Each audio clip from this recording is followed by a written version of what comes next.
চৌরাঙ্গি মোড়। বাসায় কে কে আছে? আলহামদুলিল্লাহ দাদা দাদি বাদ দিয়া সবাই আছে আলহামদুলিল্লাহ। আপনার কথাগুলো খুব ভালো লাগছে। হয়তো ভাই দেখেন এই যে পথচারী যারা আছে তাদেরকে খাবার দিয়ে, যারা ক্ষুধার্ত ব্যক্তি তাদেরকে, আমার দোকান আছে একটা জব্বার হোটেল, নিজে পরিচালনা করি। যারা ক্ষুধার্ত মানুষ সারাদিন আমার কাছে খাবার চায়, কখনো আমার খাবারটা আমি তাদেরকে দিয়ে দিই। এটা আমার স্টাফ আছে 15-16টা, তাদেরকেও বলা আছে সেই কাজটা করার জন্য। তো হয়তো আমি আজকে যে খাবারগুলো দিয়েছিলাম আপনি দেখতেছিলেন, তাই হয়তো আপনি প্রশ্ন করলাম যে খাবেন কিনা, হয়তো ক্ষুধার্ত আপনি যদি এখন খান আপনাকে হয়তো আমি আরো 20টা টাকাও দিব, আর খাবারটা খাইলে আমি খুব খুশি হবো আমার সামনে। কারণ আমার সামনে যদি কেউ খাবার খায় আমি অনেক খুশি হয়ে যাই। আপনি খাবারটা নেন, ডিম আছে, ভাতটা গরম, মাছ ভর্তা আছে, আমার দোকানে খাবার, সেটা আমি নিজেও খাই, আমি নিজে সবসময় দোকানে খাই।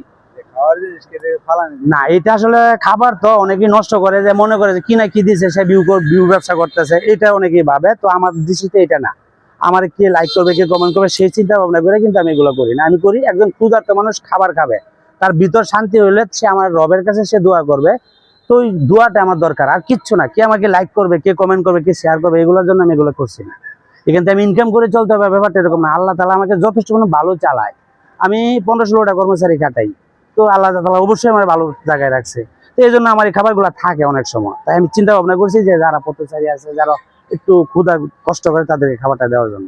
আপনি এখন খেয়ে গেলে আমি খুব খুশি। প্লাস হয়তো 20 টাকা দিলে আপনি ছুট হবে, 50টা টাকা দেবো আপনি যদি এখন খান এখানে বসে। আপনার খাবারটা আমি যদি দেখি, কথা হইলো খাওয়ার জিনিস তো ভালোই। তাইলে আপনি বসেন।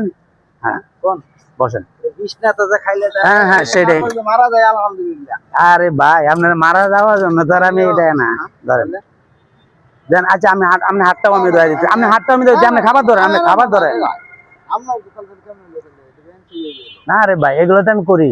আপনি কেউ যে যারা না খাইতে পারে তাদেরকে আমি খাওয়াইও দিই। হয়তো আমার ভিডিও গুলো আপনি দেখেন না, তাই হয়তো বুঝতেছেন না। ঠিক আছে, আমরা কথা যে না খাইতে পারে তাকে আমি খাওয়াই দিই। অবশ্যই।